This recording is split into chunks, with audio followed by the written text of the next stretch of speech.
Hi, so energy, it's on everybody's mind because it's going up in price, and as a resource, loads of it is disappearing, or at least people are worried about it disappearing, and everybody has got their own suggestions, ranging from nuclear to renewables to coal to it's never going to rise anyway, stop worrying about it. But everybody's got an opinion on this.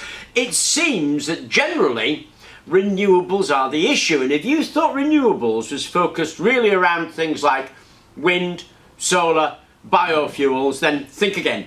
I want to show you 9 projects on renewables that are, well, interesting. Some are just plain wacky, some are far-fetched and futuristic, and some are just plain brilliant. The first one I want to mention is the heat generated by sweaty people. And I want to mention this really because Boris Johnson, of course, has just been ousted from Downing Street, but in 2008 he was Mayor for London. And while he was Mayor for London, he backed this proposal to capture waste heat from London Underground. Because London Underground carries something like 1.35 billion individual passengers, and of course all the trains generate heat, so there's a huge amount of heat being generated in the London Underground system.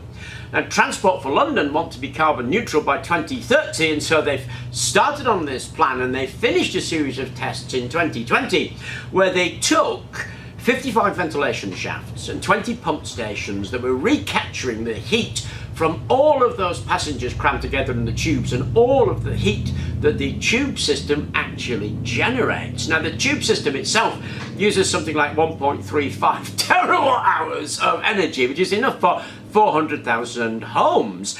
This particular project generated enough heat to run 15,000 homes. So it is possible and has been studied to generate electricity from the heat of all of those sweaty passengers.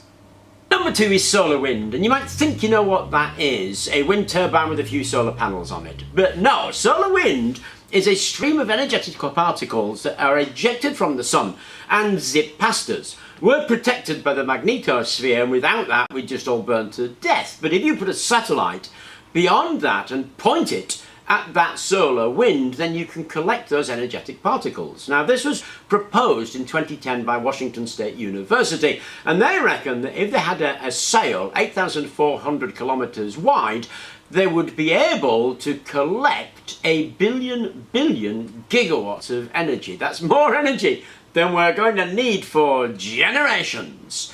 Now, the machine itself is basically a copper wire. You point a copper wire out there, there's a big sail behind it. You feed a current down that copper wire and create a magnetic field. That collects the electrons, puts them into a spherical receiver. Part is fed back to maintain that magnetic field, and the rest of it is proposed to be beamed down to Earth by laser. When the electrons are spent, they can fall into the sail, and falling into that sail will continue to keep the satellite in orbit. Now, a machine of that kind, with a copper wire 300 meters long and a sail of 1 kilometer, is enough to power something like 15,000 homes. I don't quite know how to talk about this one because it's well, it's kind of horrific, really, in the Soylent Green kind of way, the Charlton Heston film. But it's actually been done. There is a council, Redditch in Worcestershire, who is using the heat from the crematorium to heat a swimming pool. And there is a proposal in County Durham to take a crematorium and to use the heat generated there to run a turbine and feed that back into the national grid. And of course, the argument would be that, well, you're using these ovens anyway, the people you're cremating are contributing nothing, it's just the heat from the gas. But I don't know if I'm actually convinced about that, because of course, people are made of combustible stuff that they burn. They're made of fat and proteins, and it's a question of to what extent is that gas being wasted, and to what extent are you actually using people as fuel. So it really struck me as dark, if I could say that, and edging on something that's unacceptable, but it is still being done, and it is being proposed to be expanded.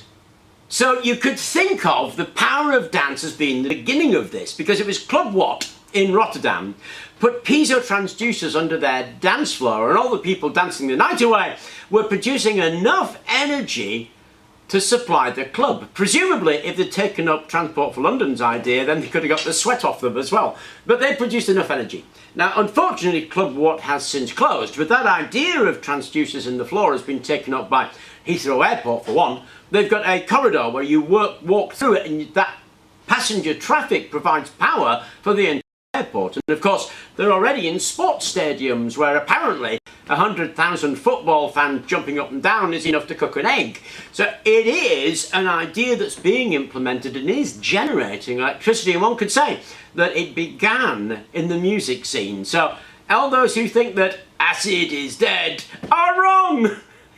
I actually love this one because it's so close to what we were doing when we were extracting chlorophyll. Researchers in Gothenburg, Sweden have extracted a protein from jellyfish that glows green in ultraviolet light. And of course what they're doing with that is putting it on a solar cell. Sound familiar? What they're doing is a bit more like a dye-sensitized solar cell, so that certainly makes a lot more sense to me.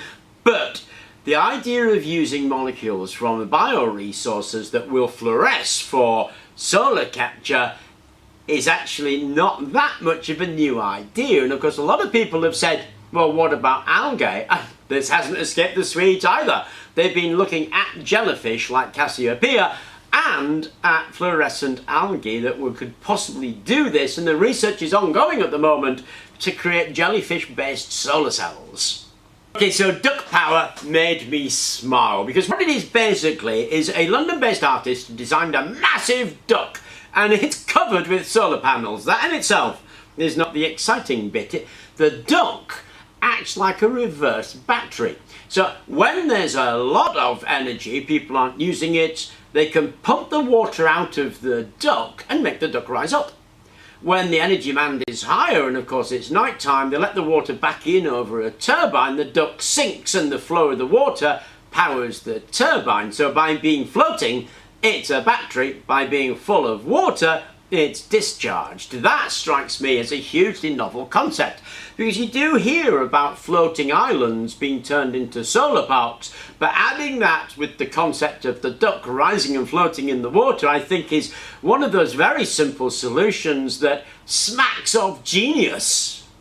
Using that nature-inspired design has led to wind turbine trees. They made their appearance on the streets of Paris. The tree itself contains small generators that are about 3 metre high. There's 36 of them to a tree, and the tree is supposed to generate around about 5.4 kilowatt hours by the wind rustling through its leaves. It's been quite successful, and they have opened an American branch of this. Again, that inspiration from watching nature and turning that VAWT into a tree-like structure as opposed to some massive HAWT that chops birds into mincemeat, I think was another one of those simple solutions that is both elegant and ingenious.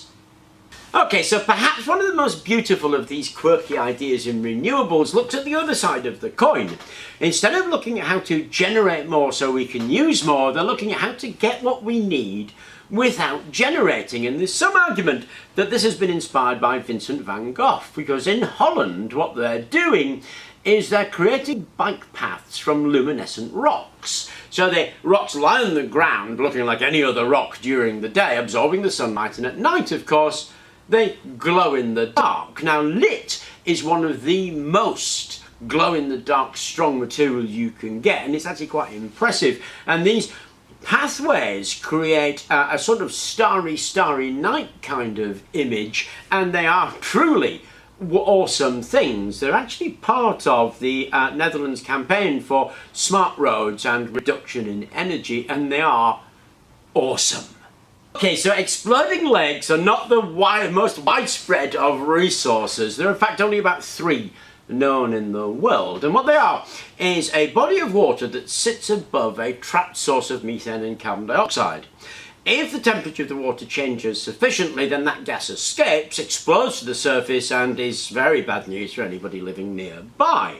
But it's a great example of local problems, local answers, local solutions, because what the people of Lake Kivu in Rwanda are doing is capturing that gas. And they're capturing that gas and using it to generate electricity, which is pretty cool if you think about it, and a fine example of out-of-the-box thinking.